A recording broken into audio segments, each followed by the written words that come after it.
Hello, today's video is late because I cannot figure out how to do this video. Today I'm talking about Ro Jr. He's the main character of my novel Honeywalls, which is being kickstarted right now. It is officially launched, which is why I want to give you a good introduction to it, but it's not going well, so I hope this is the final recording. I'm gonna talk a little bit about him. I'm gonna talk about some of the stuff that's already addressed in the sample chapter that is posted on the Kickstarter page.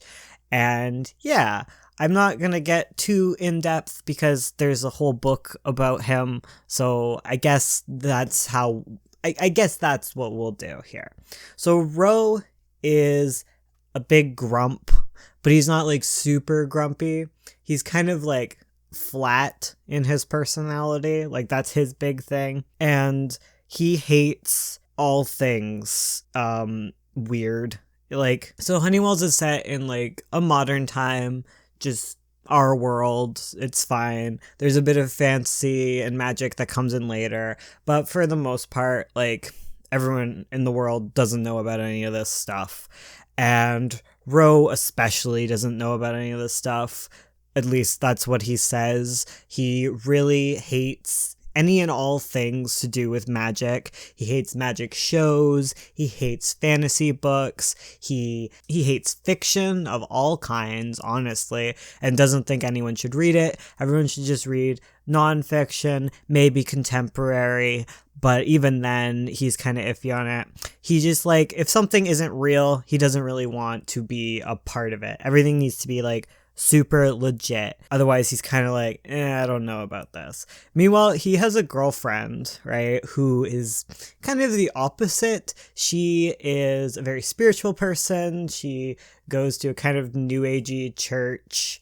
A lot of it's based on like my growing up with like new agey church kind of things. And like she identifies as a medium. She thinks that she can talk to the spirit world. Ro thinks this is absolutely ridiculous, but he isn't really going to get in her way about it. Like, as much as he dislikes fantasy and things, he's very passive about it. He kind of believes that most people can't get over the idea of fantasy, and that he's like one of the rare exceptions who doesn't really think about that kind of thing. So he tolerates it, I think, would be the best description. So yeah, his girlfriend, Chrysicola, she's really into all that jazz. She believes in ghosts and spirits and fairies and all things magical. And the story begins with our like first chapter, which is available. Chris is with Ro. They are in Chris's mother's apartment, and they're holding a seance, and Ro is just completely disengaged from this.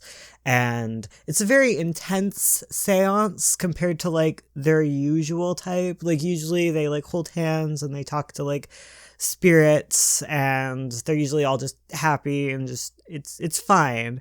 However, this time it's a lot more dark. There's like a thunderstorm going on, which I think is Ro's explanation to like why it's so intense feeling. It's just like, oh, it's just the ambiance. So yeah, thunder's rattling the house, and a vision appears in Chris's mind of this woman, and she's in a garden full of like roses, and she feels death looming. And then like Chris starts like crying and being very upset by the image of like death looming in this garden, and Ro thinks this is a little too much, so he interrupts the seance. Chris's mom is very upset with him, but Chris is more like she's glad that like Ro is looking out for her. Ro ends up kind of bickering with Chris's mom, and Chris's mom eventually has him leave the room because he's just interrupting, and she wants to get to the bottom of like what this vision is. So Ro leaves the room and they continue their seance. However, they're not really able to get back in contact with it. With the spirit or vision that was seen. So Ro goes off on his own. He was initially just going to leave and go home, but like Chris is kind of worried because it's like a spooky night, and she feels that Ro is very susceptible to magic and demons and stuff, and she doesn't want him to get hurt or have run into anything. So he goes into the kitchen area, I believe, and just kind of waits it out. And as he's looking outside at the window, his very own vision appears to him. And where his reflection should be, there is a spooky lady, and she is glaring at him, and he very quickly recognizes who this is, and it is his sister Sundu. And his response to all of this nonsense of some vision-like lady appearing in the window is he shuts the curtains and he's like, nope, we're not doing this. So he leaves after that. He decides, you know what, I didn't see a vision. That's nonsense. That kind of stuff doesn't happen. Chris didn't see a vision. Everything is good. And so they walk home, and Chris is kind of talking about how she's worried about what she saw, and Rose tries to comfort her, sort of. And as they start to talk, some more nonsense appears, and he is not enthused, as a big black crow lands in the tree above them. And, you know, it's a crow, whatever. Well, this is a very different crow. This crow is made of craft supplies. She has little pipe cleaners for legs, and she's got button eyes, and tied around the pipe cleaner legs is a long ribbon and a letter attached to said ribbon. And Ro, you know, goes pale. He's like, oh no, I do not want Chris seeing this. Of course, Chris has seen this bird, and the bird starts to talk, like actual words. I mean, who doesn't love a book with talking birds? It's me. Every crow has to speak. Every crow must get a line in every one of my books. Please and thank you. Anyways, and the crow starts talking to Ro, and she's like, I have a letter for you. You need to, like, talk to me about this, and, you know, take the letter. Let's go. Let's do this. Ro's like, oh no, this is terrible. Let's get out of here. And he looks to Chris, and Chris appears to not have noticed that the bird has talked at all. This is a relief to Ro. He's like, okay, she doesn't see what I'm seeing here. She just sees a normal crow. Let's just leave. And Chris is like, no, I gotta help the bird. It's all tangled up in its little bird feet. And he's like, no, let's go. So he drags Chris along and escapes this bird.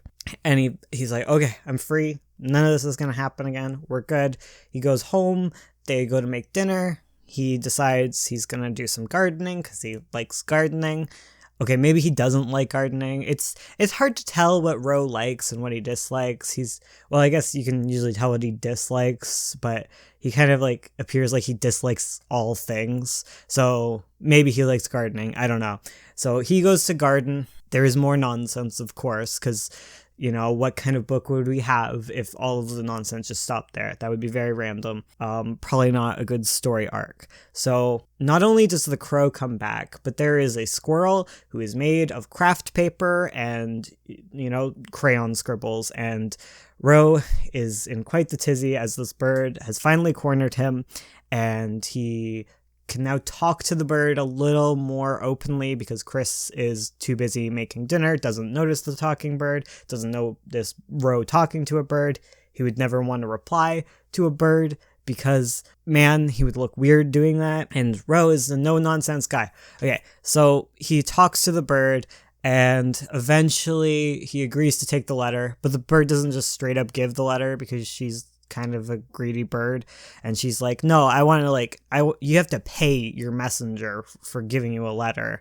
And he eventually agrees to give the bird a rose, and he takes the letter and he's like, what am I even doing? Why? I don't even want this letter.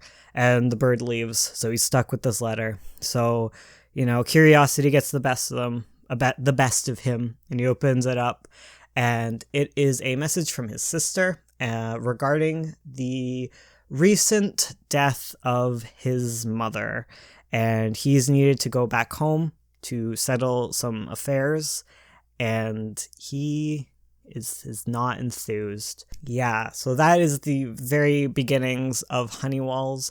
It eventually leads into an adventure of... Oh, I fall backwards. It eventually leads into an adventure of sorts as he returns back to his hometown of Cherrywood and meets with some of his his past relationships and, you know, hometown nonsense, I guess. Nonsense is like 90% of what this book is. It involves him meeting a few more of the craft animals, as well as reuniting with his sister, who is up to trouble. I'm gonna be frank that Sundu is up to very much trouble.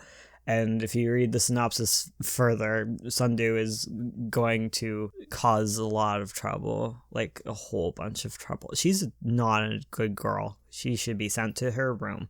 Honeywells, the word Honeywells, it refers to the name of his childhood home.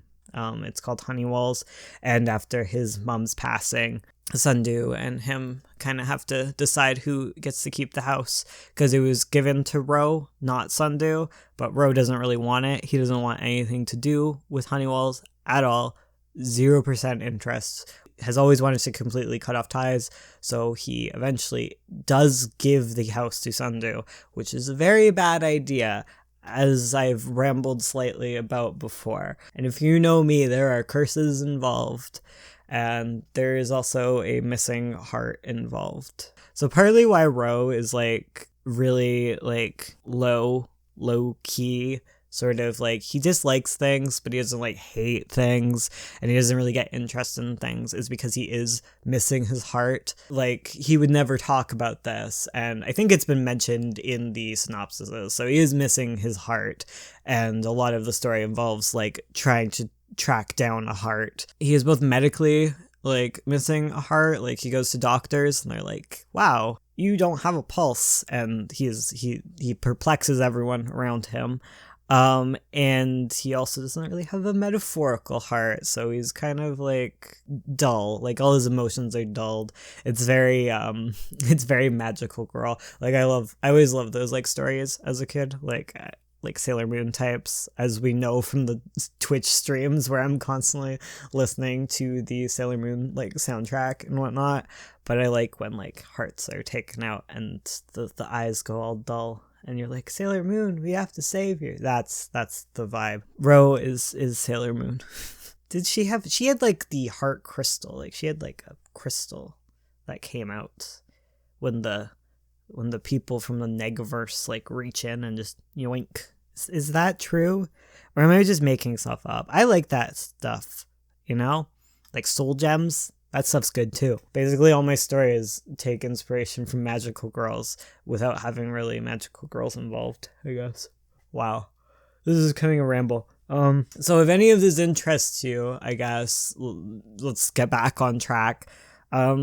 Totally support the Kickstarter. It's available on audiobook, ebook, and a physical book with illustrations by Alex Dingley. You can also buy the beautiful art that is being drawn right now. It's a picture of Ro. There's going to be 4 illustrations available, so they'll probably go fast. So if you want any of them, you better snag them real quick. I'll probably just ask people if they want specific ones, and in order of like who pledged first, we'll get dibs on like, you know, that. Yeah. I'm nervous, basically. I'm glad this is a lot better talk than my last 5 attempts. So there we go. We have videos tomorrow. Not tomorrow. Heck, I don't know. I'm sorry. I can't give you any pitches. Thank you guys for coming. I'll see you guys next time. I need to do all the things. This is coming out late. Because I had to go to the doctor as usual. Well, I guess Ursula had to go. But man, I woke up at 6 o'clock. Please forgive me. Okay, goodbye.